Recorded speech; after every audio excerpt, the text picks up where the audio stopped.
और पात्र में शिवलिंग है। हमने पाटे पर से उठाया, घर से जब लेकर जा रहे हैं, चलते समय ये या तो हमारे मस्तक पर हो, नाभि कोश से या हृदय तक हो, कंठ तक हो, वक्षस्थल तक हो, उदर तक हो, पर नाभि से नीचे वो शिवलिंग हमारे नहीं होना चाहिए। घर से ले जाते और शिवलिंग के विसर्जन का एक नियम बड़ा प्रबल है कि घर से ले जाते समय शिवलिंग, पार्थिव शिवलिंग हमारे नाभि कोश से ऊंचा हो, और जब हम विसर्जन करने के लिए जाएं तब शिवलिंग का दर्शन विसर्जन के पहले अपने नेत्रों से पूर्ण तरह से करें और बाबा से अपने हृदय की बात कहकर फिर अपना मस्तक लगाने के बाद फिर उस शिवलिंग का विसर्जन अपनी मनोकामना कहते हुए बाबा से उस शिवलिंग का फिर विसर्जन कर ले जाते समय नाभि कोश से ऊंचा हो। विसर्जन के समय पर अपने नेत्रों से बाबा का पूर्ण दर्शन किया जाए। पूर्ण दर्शन कैसे होता है? शिवलिंग के पूर्ण दर्शन का महत्व क्या बताया उसको भी समझ लीजिए। भगवान शंकर के पूर्ण शिवलिंग के दर्शन का महत्व, अर्थात ये शिवलिंग, ये जलाधारी, बीच में अशोक सुंदरी, राइट गणेश, लेफ्ट कार्तिकेय, ऊपर से जो जल बहता है वो जया विषहरा शामली बारी गौतली देव। अब जब आप भगवान शंकर का पार्थिव शिवलिंग बनाते हो तो ऊपर जलाधारी तो रहते, आपका केवल शिवलिंग है और जलाधारी, तो आप उसका जब दर्शन कर रहे हैं तो पूर्ण दर्शन का मतलब है जब हम विसर्जन करने जाते हैं तो सबसे पहले जो भगवान का जल स्थल है, जिसको हम कहते हैं जलाधारी, गणेश जी, कार्तिकेय, अशोक सुंदरी का स्थान, पहले हम उसका दर्शन करते हैं। फिर अपनी निगाह को घुमाकर हम गोल घुमाकर वापिस उसी स्थान पर आते हैं अपनी दृष्टि से, और फिर बाबा का यहीं से दर्शन करते हुए हम शिवलिंग का दर्शन करते हैं। जो हम विसर्जन करने गए हैं उसका हम जब दर्शन करें तो दर्शन करने के बाद हम शिवलिंग का दर्शन कर अपने मन की कामना कहकर मस्तक से लगाकर फिर बाबा का हम विसर्जन करते हैं। तो हमारे हृदय की कामना मेरा देवाधिदेव महादेव पूर्ण जन्म करता है।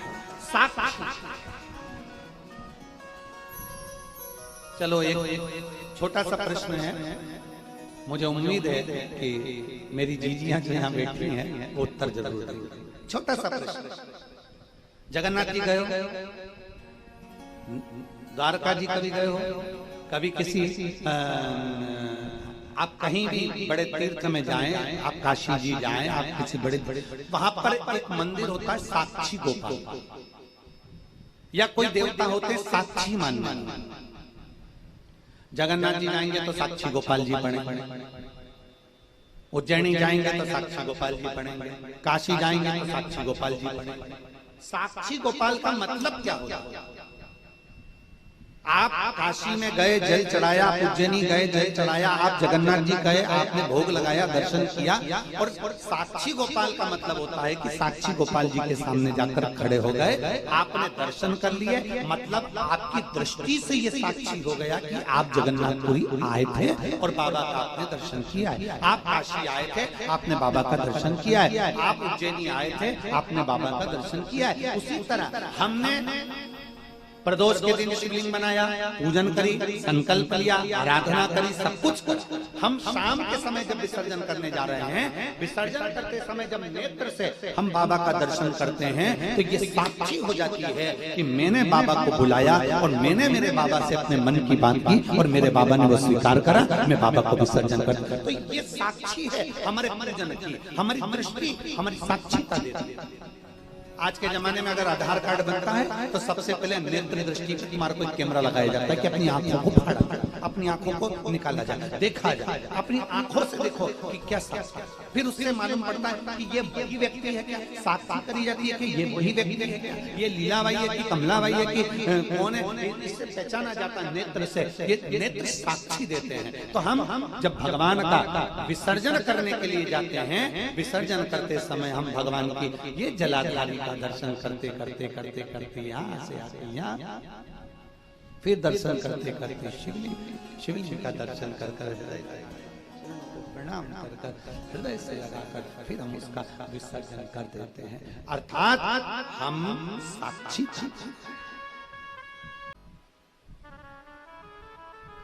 जिसके घर में शंकर का शिवलिंग विराजमान रहता है, जिसके घर में से रोज उसके हंडे का पानी, मटके का पानी, घर का पानी एक लोटा भरकर शिवालय तक जाता है,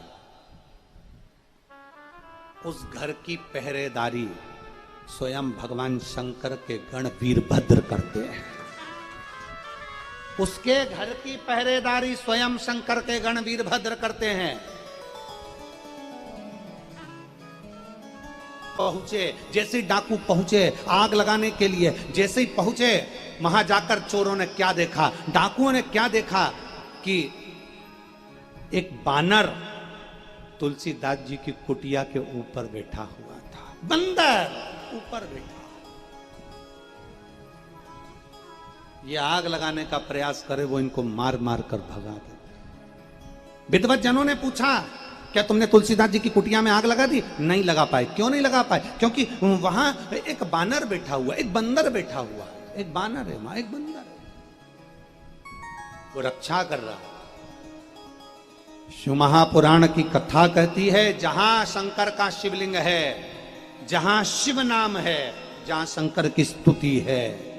पूरी रामचरितमानस में मेरे राम जी ने शिव की स्तुति करी है, शिव जी ने राम जी की स्तुति करी है। राम के बिना शिव नहीं और शिव के बिना राम नहीं।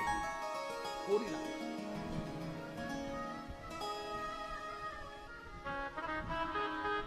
राम बिना शिव,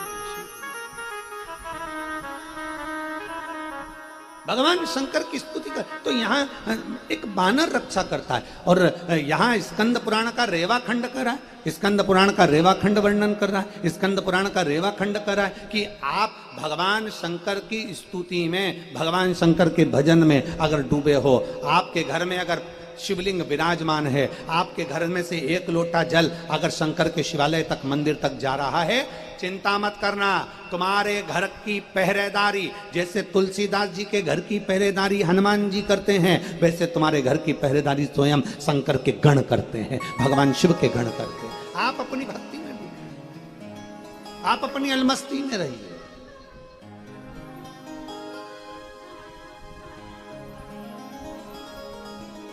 और ऐसी सुबहाना आए, आए ना ऐसी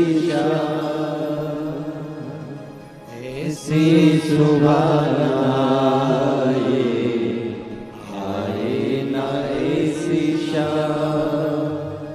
जिस दिन जुबां पे मेरे, जिस दिन जुबां पे मेरे आए न शिव का नाम, ऐसी सुबहाना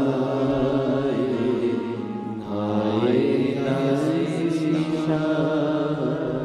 जिस दिन जुबां पे मेरी, जिस दिन जुबां पे मेरी आए न शिव का नाम।